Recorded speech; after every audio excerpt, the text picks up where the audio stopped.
Bonjour à tous. Un gros plan sur une fleur de Hoya polynera complexe. Trop belle.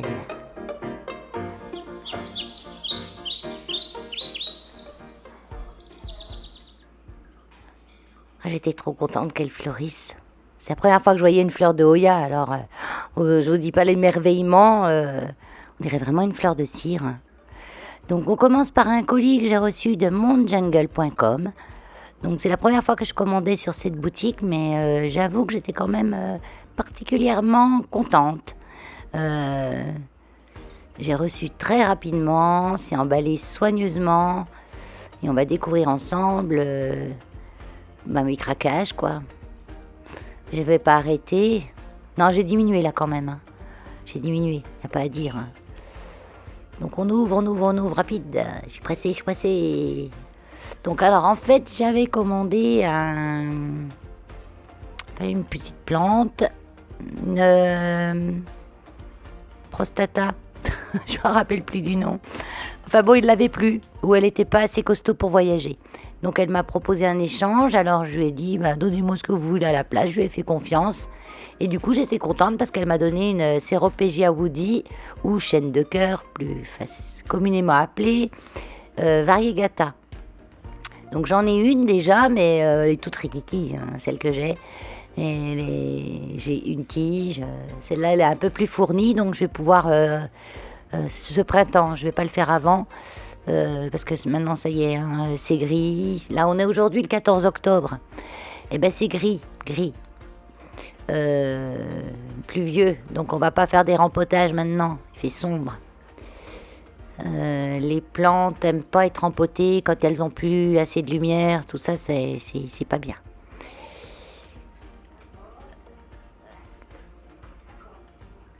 Allez, on continue.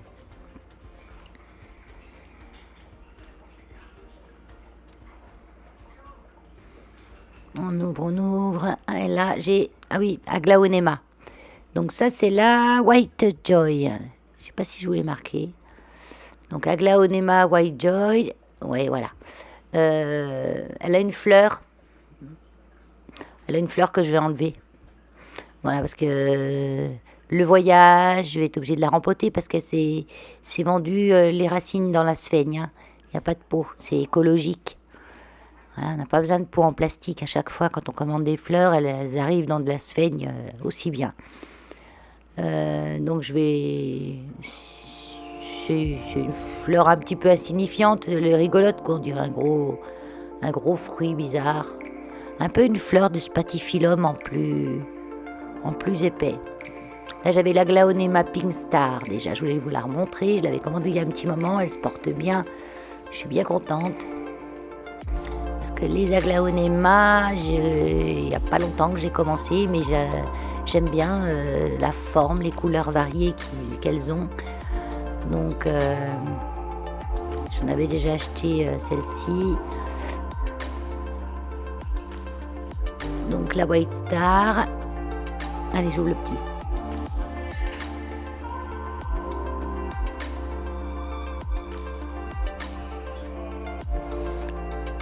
Et ça, c'est un pothos Manjula. J'avais une petite bouture que j'avais récupérée, je sais plus où. Et donc j'ai une tige ça pousse pas très vite le pothos Manjula. Hein. Donc je dis tiens, c'était pas trop cher, donc je vais en prendre en plus. Comme ça, je vais agrandir. Enfin, faire une plus jolie potée en fait. Je vais rassembler pareil les deux. Donc il est très joli. Il a quand même des variégations qui me font vraiment penser à notre pothos. Je sais plus lequel. J'espère que les variégations vont un peu changer, être plus du blanc à l'intérieur des feuilles et le vert bien au bord. Ce qui est normalement la principale qualité du Manjula, je pense. Donc là, j'ai une Aglaonema Butterfly Manis. Elle est très jolie aussi. Donc je vous montre après les les rempotages, les empotages du moins, parce que vu qu'elles n'ont pas de peau, c'est pas du rempotage, mais de l'empotage. Ah, je vous le montre après.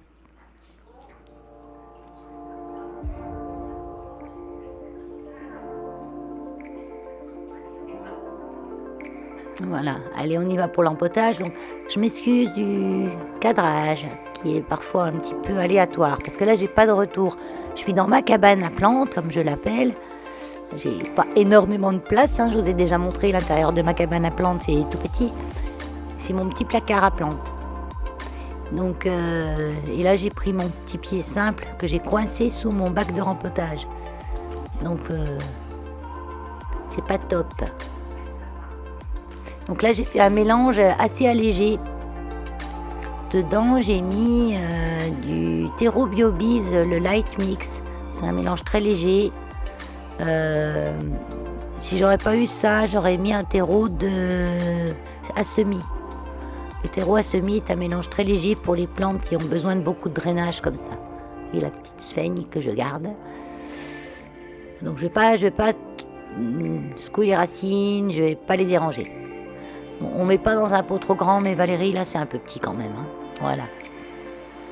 Donc, dans ce terreau, j'ai rajouté des écorces de pin, un tout petit peu de perlite, parce que le terreau lui-même en contient déjà pas mal. Et j'ai mis un petit peu aussi de pouzzolane. Donc, la pouzzolane, c'est la roche volcanique, tout simplement. Donc je mets dedans, je secoue bien pour que ça rentre bien dans les grosses racines charnues. Donc la Glaonema est une plante qui aime pas avoir les pieds dans l'eau tout le temps. Elle aime bien dessécher un petit peu. Pour vous dire, là, à cette époque où il y a beaucoup moins de lumière, tout ça, je les rempote, je les arrose tous les 15 jours, un petit peu. C'est quand elles ont eu trop d'eau, elles pleurent. Il y a les gouttes, elles rejettent l'eau par les feuilles. Donc quand elles ont eu un peu trop d'eau, elles rejettent quelques gouttes au bout de la feuille. Et quand elles ont eu trop d'eau, les feuilles pourrissent.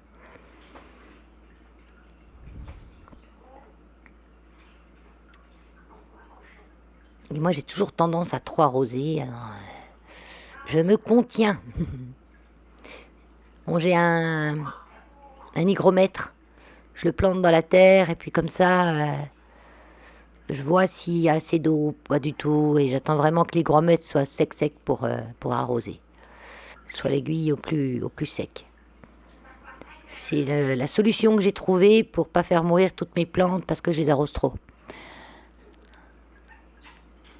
Surtout quand on change de saison comme ça, on a tellement eu l'habitude cet été de leur donner beaucoup d'eau que arrivé cette saison où la lumière a diminué de moitié et puis on va continuer, on a du mal à réduire l'arrosage de moitié et même de plus de la moitié. Donc là, celle-ci, la Butterfly Manis, elle a plein de bébés. Donc je me dis, je ferai ça au printemps. Et puis ça me tente trop, quoi. J'ai envie d'avoir ces bébés dans des petits pots tout de suite. Donc j'hésite. Je regarde les farfouilles, je dis non, je touche pas. Et puis voilà, je rempote. Je me dis, allez, j'empote. Et puis, j'hésite vraiment.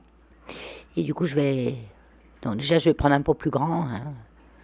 Je commence toujours par petit, j'essaye. Parce qu'il ne faut jamais rempoter vos plantes dans des grands pots. Dire, c'est bon, elle aura de la place plus longtemps. Non. Parce que la plante va vous faire des racines et des racines et elle ne fera pas de feuilles en fait.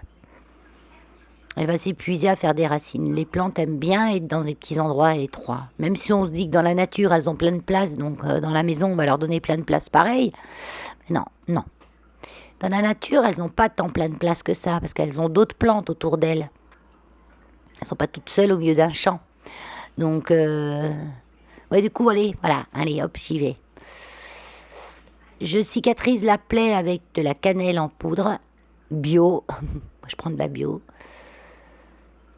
Allez, j'enlève avec le petit cutter, en récoltant des petites racines avec. Donc oui, je vous disais que la plante n'était pas dans la nature au milieu d'un champ toute seule. Si vous la mettez dans un grand pot, c'est comme si elle était au milieu d'un champ toute seule. Donc elle prend de la place avec ses racines et puis elle fait pas de feuilles. Et même voire même elle s'épuise et elle pousse pas quoi. Donc on prend jamais un trop grand pot. Quand on rempote, on me dit toujours on prend un pot une taille au-dessus de celui qu'elle avait. Et puis même à un certain moment, si elle a trop de racines, on peut aussi enlever un petit peu de racines.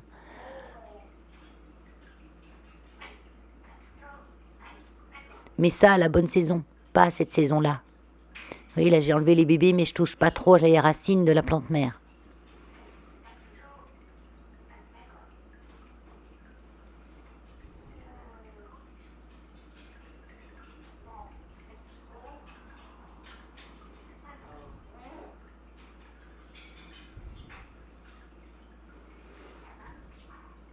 Donc là,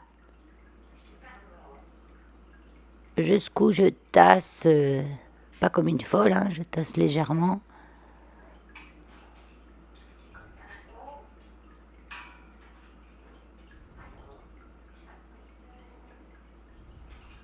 Donc moi j'ai choisi de les mettre dans des pots en terre cuite à cause de ma manie d'arroser beaucoup.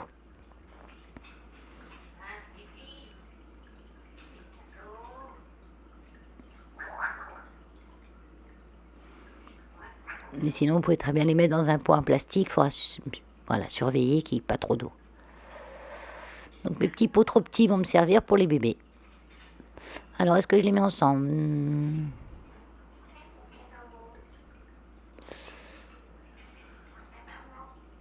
Ouais, j'en mets deux, trois ensemble.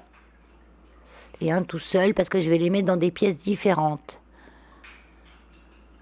J'en aurai un dans ma salle de bain, un dans ma chambre et la plante mère en bas dans ma pièce principale. Ce qui est bien quand vous pouvez diviser vos plantes comme ça, surtout des plantes que vous aimez bien, si votre plante mère meurt, vous aurez toujours des bébés. Surtout que vous n'aurez pas traité pareil. Moi, j'ai que les plantes dans ma chambre, j'ai tendance à oublier de les arroser. Donc c'est pas plus mal pour elles, puis pour beaucoup d'autres à cette saison. C'est comme j'ai rentré presque toutes mes plantes de l'extérieur, plantes vertes, hein. Les plantes grasses, et elles y sont encore, mais elles sont à l'abri. J'ai pas assez de place dans ma salle pour toutes les mettre. Donc j'en ai dans ma chambre, j'en ai dans ma salle de bain. Bon, pour celles qui disent, ouah, dans sa chambre, mais non, faut pas mettre des plantes dans sa chambre. Il faudrait que vous ayez au moins une centaine de plantes au mètre carré pour que ce soit dangereux pour vous. Puis encore, je veux dire, on peut dormir dans la forêt amazonienne. On respire très bien, sauf que c'est un fort taux d'humidité qui peut être un peu embêtant dans la forêt amazonienne. Mais on peut y dormir et pourtant il y a des milliers de plantes. Non, il n'y a pas de risque à avoir des plantes dans sa chambre. Ne vous inquiétez pas. Au contraire, moi je trouve ça apporte une petite humidité, ça filtre un peu l'air.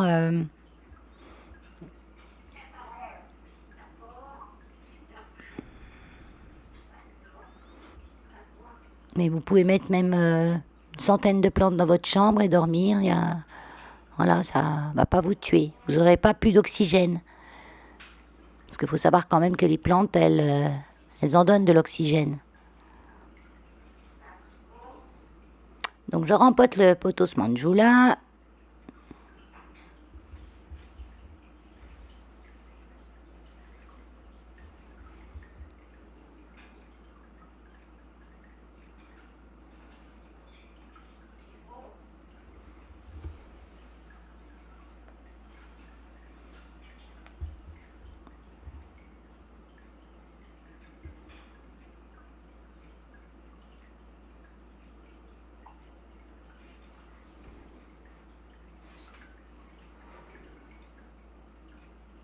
Vous voyez, on voit sur la feuille de devant le vert tout autour de la feuille.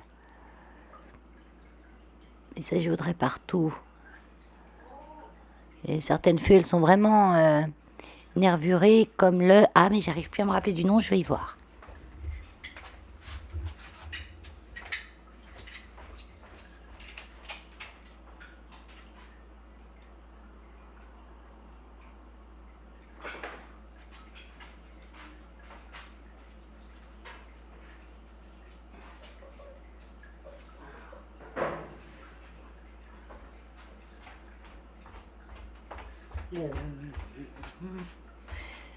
le Marble Queen. Ah, punaise. Je dis que ce poteau, ça avait des feuilles un peu comme le Marble Queen. Manjula croisé Marble Queen. Donc j'espère qu'il va plus ressembler à Manjula avec aux nouvelles feuilles. Mon Peperomia, Peperomides, un nom comme ça. Mon petit Peperomia. Donc je pensais pas le rempoter avant le printemps, mais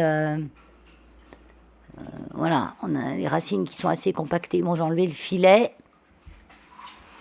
Il y a des racines qui sortaient et qui attrapaient les billes d'argile, mais c'était des petites radicelles. Je me disais, est-ce qu'il a encore assez de terre? Et il était contre son petit filet, donc vous voyez, ça fait des pâtés de racines.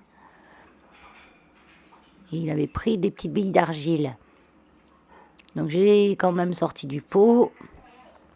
Et moi j'ai des pots en plastique qui sont découpés sur le haut parce que c'est quand c'est dans les cache-pots que le pot dépasse, j'aime pas ça. Donc je coupe. Comme c'est du plastique. Et puis du coup, celui-là, je vais leur... pareil, je le laisse tranquille. Hein. Il y a plein de bébés. Il est magnifique. Je suis désolée, on ne le voit pas bien. Il faut que je fasse attention à ça. Au printemps prochain, je vais m'améliorer. Il a plein de bébés, alors je vais pas les déranger, je les enlève pas parce que je trouve qu'ils sont mignons autour de la maman comme ça. Il a une belle forme, donc je les laisse pour le moment. Et puis on verra le printemps prochain.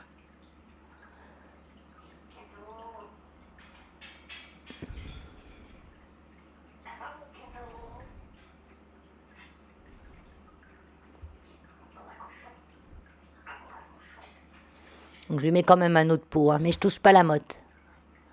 Voilà, je vais pas l'embêter. Du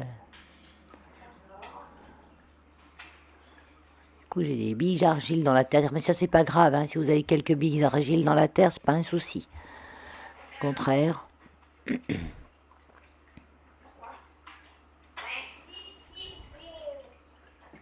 vous entendez du bruit derrière, c'est Gabi. Hein, le matin, il en sait. Hein. Je vous mets plus loin dans la vidéo. Tout ce qu'il raconte.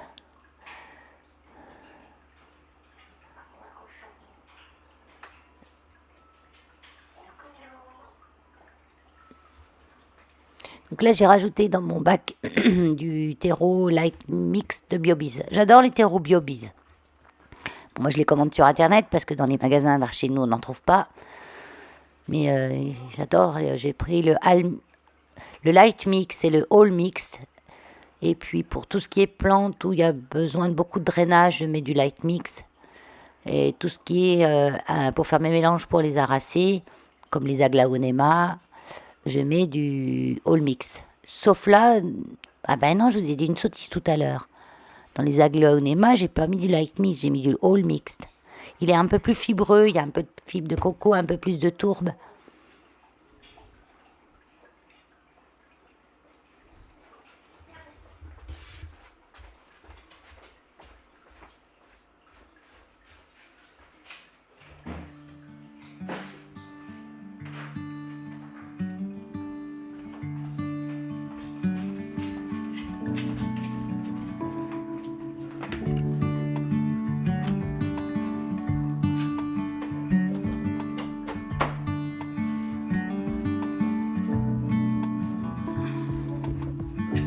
Allez, on continue. Alors, donc je suis dans mes peintures aussi en ce moment. Enfin, ça y est, j'ai fini. Donc, j'ai tout repeint les murs en blanc. Et puis là, j'avais une bande noire derrière mon écran de télé qui arrivait jusqu'à la cheminée. La cheminée où il y a mon bureau maintenant. Et on a enlevé la cheminée, donc la bande noire s'arrêtait net ici. Et la cheminée était là. On a enlevé la cheminée, on a mis un poêle à granules. Ça chauffe beaucoup mieux et ça tient beaucoup moins de place. Donc là, la bande noire, je vais la poursuivre. Donc pour poursuivre ma bande noire comme il faut, je vais tracer tout le long du mur un trait au niveau. Donc je pose mon niveau sur la bande noire qui me restait. Je mets à peu près la bulle au bon endroit et je vais tracer mon trait dessous. Et je me repose sur le trait avec le niveau et je continue de tracer. Et je fais ça tout du long jusqu'au bout du mur. Voilà, j'ai acheté du luxe Valentine. Alors, quand on peint, n'hésitez pas à acheter de la bonne peinture. Vous allez gagner du temps. Mais un temps phénoménal, parce que souvent, les peintures pas chères, faut passer des couches et des couches et des couches. Là, c'est pas une monocouche. Surtout que j'y mets du noir sur du blanc.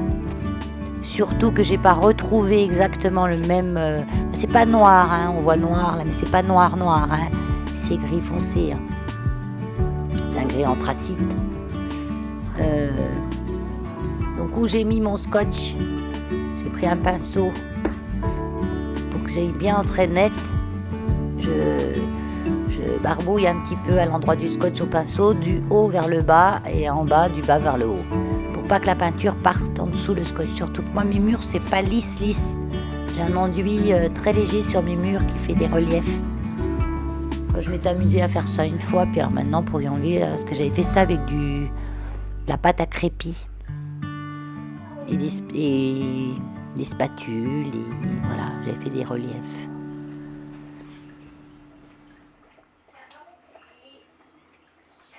Donc là, ouais, je peins en rouleau, je barbouille, c'est du barbouillage là. Donc au rouleau, on croise les couches, dans un sens et dans l'autre, pour bien étaler la peinture.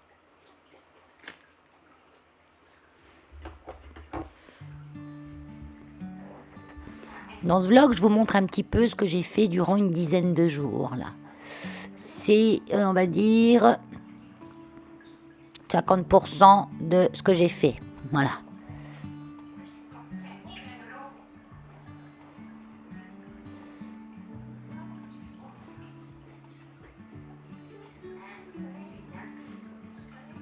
Et je vous montre après le rendu. J'adore. Enfin, moi, j'aime.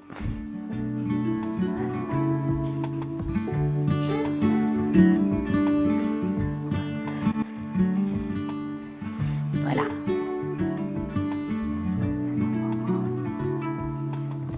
Et où il y a mon bureau, il y avait une cheminée là, un gros truc énorme. Et puis j'ai pendu ma petite structure en métal que j'avais trouvée pas chère à Casa. Si elle était en démonstration, il l'avait suspendue juste quand j'étais là, il la dépende. J'ai dit, vous la vendez votre truc? Au lieu de 60 €, il me l'a fait à 30 €. Donc la nuit, ça fait ça. Parce que j'ai un projecteur horloge. Donc à un endroit, j'ai le mur qui est blanc où il n'y a rien de mis dessus. Ben, c'est normal parce que j'ai mon horloge la nuit qui s'éclaire. Donc j'y mets rien. Alors le 9 octobre, belle journée ensoleillée, c'est dimanche dernier. Donc trop contente, je vais en profiter pour installer ma petite serre en plastique. Donc faut tout que je dégage ce coin-là. Donc là j'ai déjà commencé de bien dégager. Hein, parce qu'on avait plein de bois. Donc je vous passe les détails. Hein, j'ai mis 2h30 pour la monter la serre toute seule. Puis la voilà finie. Par terre j'ai mis des petits caillebotis.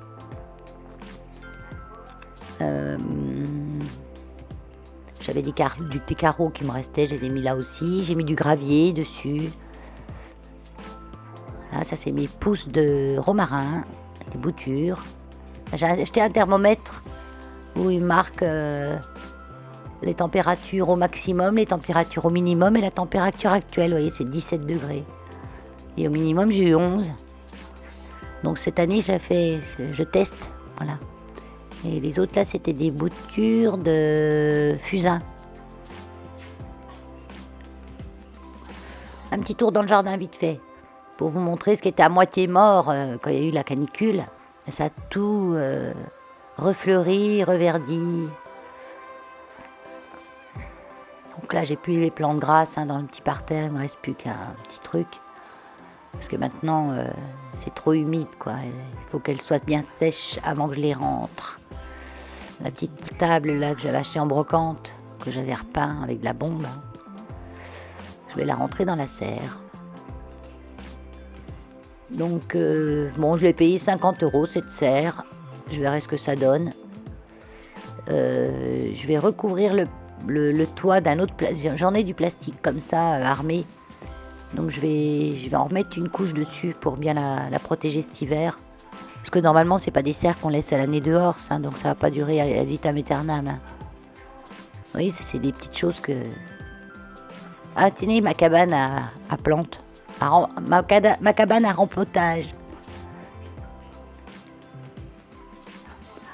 Voilà. Mon petit coin rempotage où j'ai tout mon matos pour les plantes d'intérieur et un petit peu pour le jardin.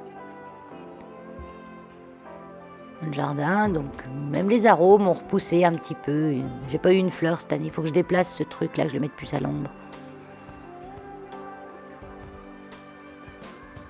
Les capucines, j'en avais plus une. Elles se sont ressemées, elles ont déjà repoussé. J'en ai même par terre qui ont repoussé des endroits que j'avais pas plantés. Petit bégonia, là c'est la sauge qui a refleuri. Celle-ci, elle est vivace, hein, elle est dans ce pot-là depuis des lustres. Et sur la terrasse, pareil, j'avais des campanules que j'avais plantées au printemps dernier. Elles reviennent dans mes jardinières.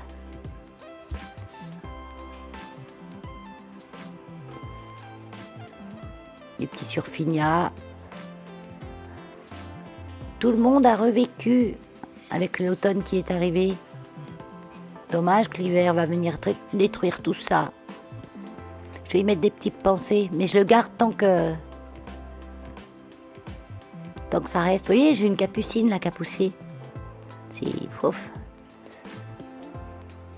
Et j'ai installé aussi un composteur, donc là j'emmène, j'ai fait un petit gratin de brocoli. Donc j'emmène mes restants. Petit composteur, je l'ai trouvé à Weldom.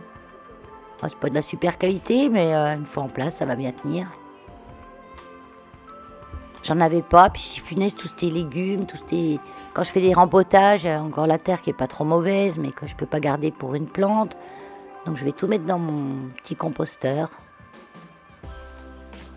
Là en bas, il y a une petite chose qu'on peut ouvrir. Une petite porte. Comme ça, on a la terre qui est en dessous, parce que la bonne terre dans le composteur, c'est en dessous. Mais bon, là, je vais pas m'en servir avant au moins 1 an. Et le soir, fatiguée de ma journée, j'ai fait du macramé devant la télé. Donc je suis assise à mon bureau de scrap. J'ai une chaise en métal qui est un peu lourde, donc elle va bien pour faire du macramé. Donc je macrame. Parce que comme j'ai rentré pas mal de choses de l'extérieur, voilà. Donc là j'ai mon petit cactus zigzag, je l'ai mis dans le macramé que j'ai fait hier soir. Et j'ai fait aussi celui-là.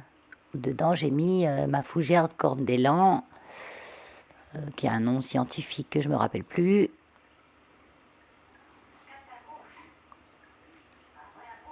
Elle est toute petite encore. Hein. Voilà. Et là, je vous laisse en compagnie de Gabi.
Ça suffit, là. Oh, oh. Ça va être pour peine, ça. Ça suffit. Ah. Attends. Non, mais c'est chaud. Il y a mon piano. Là, ça va.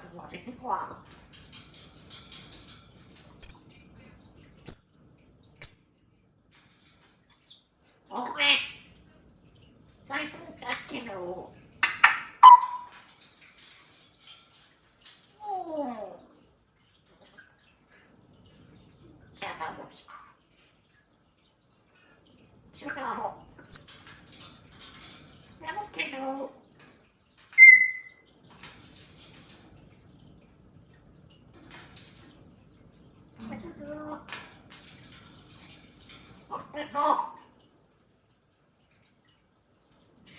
Un moulin à parole, oui. J'ai refait aussi du gel WC cette semaine. Parce que j'en avais déjà tout utilisé. Et cette fois, j'ai rajouté de l'extrait de pépins de raisin, pamplemousse, pépins de pamplemousse, pas de raisin. J'avais oublié la dernière fois, c'est un conservateur hein, naturel. Donc du vinaigre, moi je mets macéré parce qu'il est macéré dans le citron, mon vinaigre, de l'acide citrique, voilà la recette. Mais je vous l'ai fait en vidéo. Vous regardez dans ma playlist, j'ai la recette homemade. J'ai fait une playlist homemade. Les colorants alimentaires. De l'agar-agar pour gélifier. Voilà. Et puis restant de la semaine, je suis au refuge. Allez loulou, mon Titi. Toundra en profite de piquer le ballon à Titi pendant qu'il regarde les voisins. C'est une coquine Toundra. Et ben voilà. Bye bye.